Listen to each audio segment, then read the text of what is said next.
이따 OEM의 설교에서 살펴볼 것이긴 한데요. OEM의 시간마다 제가 요한계시록에 기록되어 있는 소아시아 7교회를 살펴보고 있거든요. 오늘 오후에는 주님께서 사대 교회에 하신 말씀을 살펴보게 될 겁니다.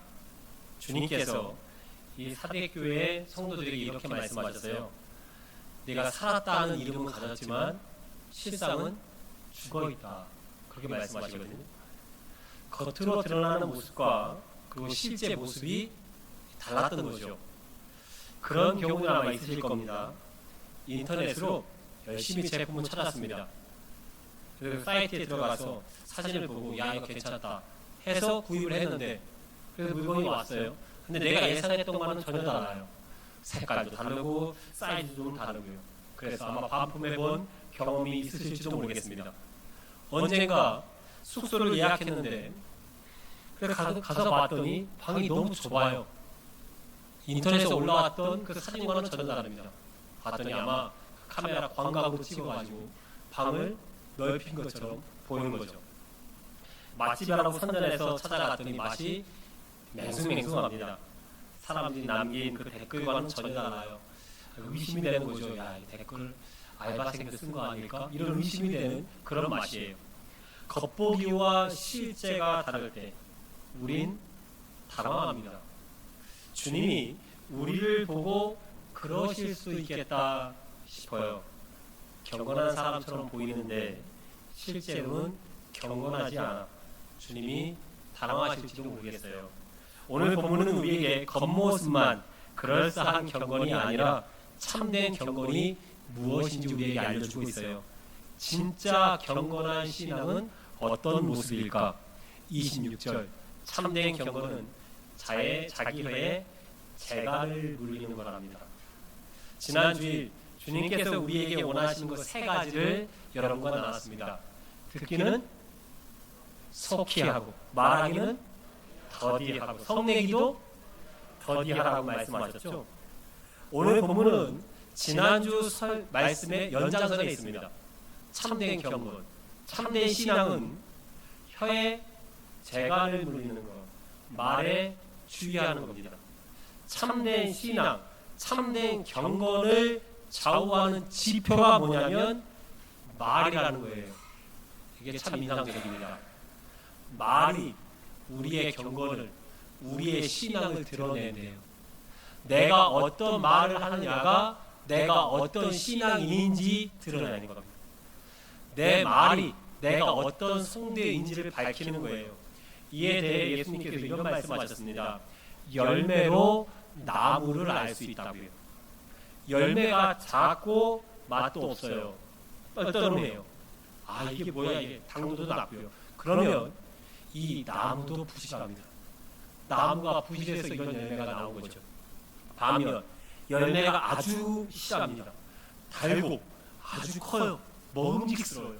달고 아주 수분도 많고요. 아주 맛있어요. 그러면 볼 것 없습니다. 이거를 낸 나무도 좋아요. 튼튼하죠. 이와 같이 나무인 우리 안에 악이 가득하면 악의 열매인 이 말이 나가는 겁니다. 반대로 나무인 우리 안에 선한 것이 가득하면 열매인 말도 선한 것이 나가게 되어 있어요. 마태복음 12장 31절 독사의 자식들아 너희는 악하니 어떻게 선한 말을 할 수 있느냐? 이는 마음에 가득한 것을 입으로 말합니다. 나무인 우리 안에 있는 악이 또는 선이 입 밖으로 열매가 되어 나오는 거죠. 내가 좋은 신앙인인지 알 수 있는 것은 내 말입니다. 그래서 좋은 신앙인이 된다는 것은 내가 사용하는 언어가 바뀐다는 걸 말해요. 바뀌는 겁니다. 불신의 말이 믿음의 말로, 불평의 말이 감사의 말로, 비방의 말이 격려와 위로의 말로 바뀌는 거죠. 그래서 참된 경건, 참된 신앙인의 모습의 첫 번째는 한번 따라해 봅시다. 말이 다르다. 말이 다르다. 참된 신앙인, 믿음의 사람은 사용하는 언어가 다릅니다. 가나안 땅 입성을 앞에 두고 지도자 모세가 이스라엘 12지파의 한 사람씩 12명의 정탐 정의 요원을 착출합니다. 장차 이스라엘 백성을 이끌어갈 젊은 지도자들, 아주 장래가 촉망되는 아주 기백 있고 젊은 사람들이죠. 모세는 그들에게 하나님께서 주겠다 약속하신 가나안 땅이 정말 젖과 꿀이 흐르는 땅인지, 그리고 그 땅에 살고 있는 거주민들과 우리가 한번 싸워볼 만한 그런 민족인지 알아보라고 그 12명의 젊은 지도자들을 가나안 땅으로 파견을 해요. 젊은 12명의 지도자들이 가나안 땅을 40일 동안 둘러보고 돌아오죠. 돌아오는 그들의 손에 가나안 땅이 정말 젖과 꿀이 흐르는 땅이라는 것을 입증할 여러 과일들이 이렇게 한아름 들려 있습니다. 하나 하나 탐스럽게 익은 포도, 아름다운 빛깔의 석류, 먹음직스러운 무화과까지 가나안 땅은 정말 과연 젖과 꿀이 흐르는 땅이 맞다는 것을 보여줘요. 돌아온 젊은 지도자들이 이 가져온 과일들을 백성들에게 보이며 말합니다. 이거 보십시오. 가나안 땅은 정말 젖과 꿀이 흐르는 땅이에요. 이스라엘 백성들이 젊은 지도자들의 생생한 보고를 듣고, 그리고 그들이 가져온 이 탐스러운 과일을 보고 백성들이 환호를 지릅니다. 와, 야, 이제 이거 고생 끝이다. 이제 행복 시작이다. 이 고생스러운 광야 생활 청산하고 빨리 들어가서 그 안락한 집에 들어가 따뜻한 바닥에 배 깔고 한번 자보자. 그렇게 아주 기뻐합니다. 백성들은 12 지도자들의 보고에 기대감으로 충만해졌습니다. 그런데 이어지는 보고는 그들의 흥분을 단숨에 식혀버리죠. 여호수아와 갈렙을 제외한 10명의 젊은 지도자들이 이렇게 보고합니다. 좋은 땅이긴 한데 그 땅에 사는 거주민들이 너무 강합니다. 성읍도 견고하고 힘이 커요. 그 사람들이 산지고 해안이고 아주 강한 전투력을 갖고 있는 사람들이 자리를 잡고 있습니다. 심지어 거긴 안악자손도 있습니다. 안악자손은 거인자손입니다. 그렇게 키골이 장대한 사람들이 그 땅에 있어요. 우리가 보니까 스스로 그 사람들과 비교해 보니까 우리는 이거 메뚜기 같습니다. 그 사람들이 우리를 보면 아마 똑같이 생각할 겁니다. 그 말에 장안이 아주 싸늘해지죠. 백성들은 소리를 높여 부르짖고 밤새 통곡을 합니다. 그리고 이 젊은 지도자들의 말은 백성들의 말을 원망으로 바꿔놓죠. 그들은 지도자 모세와 아론을 원망하며 이렇게 말합니다. 우리가 애굽에서 나오지 말고 거기서 죽었으면 좋았을 것을. 우리가 아니다. 이왕 나왔으니 광야에 있으니 이 광야에서 죽는 것이 낫겠구나. 왜 하나님은 우리를 가나안 땅으로 인도해 적의 칼에 우리를 죽게 하시는지 모르겠다. 10명의 정탐꾼들의 말은 불신의 말이었고 분열의 말이었고 낙담과 절망의 말이었습니다. 이렇게 10명의 젊은 지도자들과 백성들이 하나님을 불신하는 말, 공동체를 분열시키는 말, 하나님을 원망하는 말, 삶을 비관하며 부정적인 말을 쏟아놓을 때 한쪽에서 침묵하고 있었던 또 다른 젊은 2명의 지도자가 있었죠. 그 보고에 참여하지 않았던 2명의 지도자, 여호수아와 갈렙입니다. 그들이 주먹을 불끈 쥐고 팍 떨고 있습니다. 그들이 하나님을 원망하며 울고 있는 백성들 앞에 섭니다. 그들은 백성들과는 전혀 다른 울분으로 그 울분을 참지 못하고 자신들의 겉옷을 찢습니다. 그리고 말하죠. 우리가 정탐한 땅은 심히 아름다운 땅입니다. 심히 아름답습니다. 하나님께서 우리를 기뻐하시면 우리를 그 땅으로 인도해 주실 겁니다. 그 젖과 꿀이 흐르는 땅으로 우리를 인도해 주실 겁니다. 그러니 여러분 주의하십시오. 조심하세요. 하나님 거역하지 마십시오. 그 땅 백성을 두려워하지 마세요. 우리가 그들의 먹이가 아니라 그들이 우리 밥입니다. 그들의 보호자는 떠났습니다. 그런데 우린 하나님이 우리와 함께 하시지 않습니까? 하나님이 우리를 지키시지 않습니까? 절대로 그러니 두려워하지 마십시오. 자, 여호수아와 갈렙은 10명의 정탐꾼과는 달리 믿음의 말을 했습니다. 소망의 말을 했어요. 비전의 말을 했습니다. 이것이 경건한 사람, 참 신앙인의 모습이죠. 사용하는 언어가 달라요. 믿는 사람들, 경건의 사람들은 사용하는 언어가, 사용하는 단어가 다릅니다. 아시는 것처럼 결국 불신의 말, 분열의 말, 비판의 말, 원망의 말, 부정적인 말을 했던 10명의 정탐꾼과 백성들은 하나님이 약속하신 축복의 땅에 들어가지 못하죠. 믿음의 말을 내뱉었던 여호수아와 갈렙만이 가나안 땅 그 축복의 땅에 들어가 그들이 가지고 왔었던 그 탐스러운 포도와 석류와 무화과를 다시 먹을 수 있는 축복을 누렸습니다. 근데 여러분, 참으로 안타까운 건 뭔지 압니까? 이 이야기에서 인상적인 건요, 그 당시 불신의 말, 분열의 말, 부정적인 말, 원망의 말이 믿음의 말, 비전의 말을 이겼다는 겁니다. 부정적인 말을 따르는 사람들이 다수였고 믿음의 말을 내뱉던 사람은 2명, 달랑 2명 뿐이에요. 우리 삶에 어떤 말이 더 영향을 미치고 있는지 더 주의 깊게 돌아봐야 되겠습니다. 사랑하는 성도 여러분, 좋은 신앙인은 사용하는 언어가 달라요. 사용하는 언어가 다릅니다. 오늘 본문 야고보서 1장 26절, 스스로 경건하다 생각하며 자기 혀를 제갈 물리지 아니하고 자기 마음을 속이면 이 사람의 경건은 헛것이라 했습니다. 불신의 말, 분열의 말, 부정적인 말, 원망의 말에 재갈을 물리고 여호수아와 갈렙같이 믿음의 말, 소망의 말, 비전의 말을 하여 여러분의 삶이, 여러분의 가정이, 여러분의 자녀가, 우리 교회가 주님 주시는 놀라운 축복을 누릴 수 있게 되기를 주님의 이름으로 축복합니다. 자, 다음으로 경건한 신앙, 참된 신앙인은 행동이 다릅니다. 자, 이것도 한번 따라해 봅시다. 행동이 다르다. 27절, 하나님 아버지 앞에서 정결하고 더러움이 없는 경건은 곧 고아와 과부를 그 환난 중에 돌보고, 경건은 환난을 당한 고아와 과부를 돕는 겁니다. 고아와 과부는 당시 가장 빈곤한 사람들, 경제적, 사회적 최약자입니다. 경건, 진정한 신앙은 그들을 돌보는 겁니다. 신앙은 행동으로 드러납니다. 야고보서 2장 14절 이하의 부연 설명이 있는데요. 14절, 내 형제들아, 만일 사람이 믿음이 있노라 하고 행함이 없으면 무슨 유익이 있겠느냐? 그 믿음이 능히 자기를 구원하겠느냐? 행함 없는 믿음, 실천 빠진 경건은 아무것도 아니라고 일갈하고 있습니다. 그러면서 예시를 들죠. 15절, 형제나 자매, 성도들 중에, 그러니까 함께 신앙생활하는 형제입니다.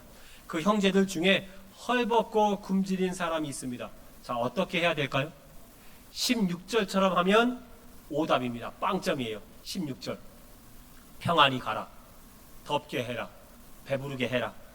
그렇게 말만 하고 그에게 실질적으로 필요한 것을 내주지 않습니다. 주님은 이것을 17절, 행함이 없는 죽은 믿음이라고 하셨습니다. 이건 빵점입니다.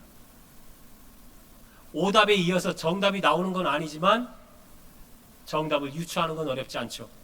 형제나 자매나 성도들 중에 헐벗고 굶주린 자가 있으면 어떻게 해야 될까요? 정답은 헐벗은 자에게 옷을 내주고 굶주린 자에게 국밥이라도 한 그릇 내주는 것이, 그것이 바로 진정한 경건이에요. 그게 정답입니다. 지난 수요 기도회 때 주님께서 가르쳐 주신 8복 중에 5번째 복, 긍휼히 여기는 자는 복이 있나니 그들이 긍휼히 여김을 받을 것이다. 이 말씀을 살펴봤는데요. 긍휼히 여기는 것이 오늘 설교와 일맥상통합니다. 행함이 있는 믿음은 긍휼히 여기는 겁니다. 긍휼히 여기는 건 뭐라고 그랬어요? 불쌍히 여기는 마음 플러스 자비를 베푸는 행함이라고 그랬습니다. 긍휼에는 마음과 행함이 같이 갑니다. 진정한 경건, 진정한 신앙은 고아와 과부를 불쌍히 여기고 그들을 돕는 거죠.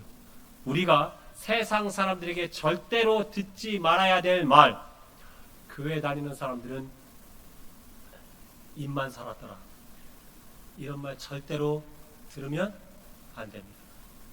우리는 교회에 다니는 사람들은, 야, 교회 다니는 사람 정말 달라도 뭐가 다르더라, 이런 말 들어야 되겠죠.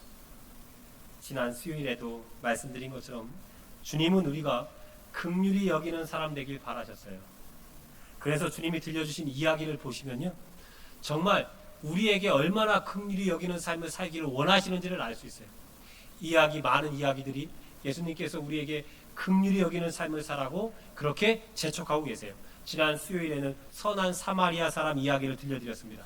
선한 사마리아 사람은 강도 만난 사람을 불쌍히 여기고 그에게 자비를 베풀었죠. 재정적으로 손해를 보더라도, 신학이 시간을 빼앗기더라도, 혹 본인도 강도를 만나더라도 그것을 감수하고 강도 만난 사람을 도와줬습니다. 주님은 우리도 그런 긍휼을 베푸는 삶을 살기를 원하세요. 행함으로 믿음을 보이는 사람이 되기를 원하시죠. 주님이 들려주신 1만 달란트 빚진 자의 이야기도 역시 마찬가지. 긍휼히 살라는 주님의 가르침이 배어 있습니다. 행함으로 믿음을 보이라는 주님의 가르침이 고스란히 들어가 있어요. 한 종이 임금에게 1만 달란트를 빚지잖아요. 임금은 그에게 네 몸도 팔고 네 아내도 팔고 네 자식들도 팔고 네가 가진 거 다 팔아서 나에게 빚진 그 1만 달란트 갚아라. 그렇게 재촉을 하죠.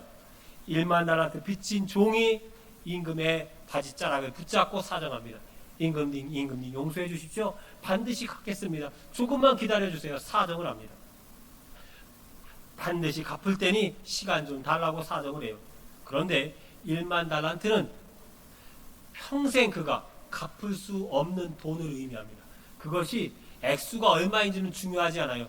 그 성경의 요지는 뭐냐면요, 이 사람은 평생 갚을 수 없는 돈을 빚졌다는 겁니다. 한 푼도 쓰지 않고 그가 평생 일하고 모은 돈으로도 갚을 수 없는 그런 빚을 지은 거예요. 울며 사정하는 1만 달란트 빚진 자를 마태복음 18장 27절 임금이 불쌍히 여깁니다. 그리고 그의 빚을 탕감해 주죠. 자비를 베푼 겁니다. 긍휼을 베푼 거예요. 1만 달란트 빚진 자가 긍휼을 입었습니다. 임금이 그에게 긍휼을 베풀면서 기대했던 것은 그도 긍휼한 삶을 살기를 바랬던 거죠. 그런데 그의 삶은 무자비했습니다. 1만 달란트를 탕감받은 후 집으로 돌아가는 길에 자기에게 100데나리온 빚진 사람을 만나잖아요. 여기서 100데나리온은 지금 돈으로 환산할 필요가 없습니다. 그게 얼마 정도 되지? 필요가 없어요. 왜냐하면 100데나리온은 그 이야기의 의미는 뭐냐면요, 이 사람은 충분히 갚을 수 있는 돈을 빚었다는 겁니다. 조금만 참아주면 그는 충분히 갚을 수 있는 돈을 빌린 거예요. 이 100데나리온 빚진 자가 1만 달란트 탕감받은 자의 바짓자락을 붙잡고 사정을 합니다. 조금만 기다려 주십시오. 조금만 기다려 주십시오. 반드시 갚겠습니다. 이 말은 진실입니다. 이 사람은 갚을 수 있어요. 조금만 참아줘요. 그런데 1만 달란트 탕감받은 사람이 뿌리치죠. 저리 꺼져. 그리고는 그를 옥에 가둡니다. 이걸 다른 동료들이 보죠. 그걸 보고는 눈살을 찌푸립니다. 그리고 임금에게 가 알리죠. 1만 달란트 탕감받은 사람이 자기에게 빚진 사람을 옥에 가뒀습니다. 이 이야기를 듣고 임금이 그를 다시 호출합니다. 그리고 호통을 칩니다.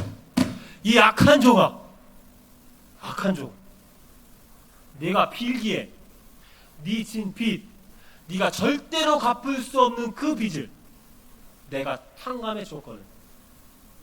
너도 긍휼의 삶을 사는 것이 마땅하지 않겠니? 오늘 본문으로 다시 돌아와세요. 진정한 경건은 고아와 과부를 그 환난 중에 돌보는 겁니다.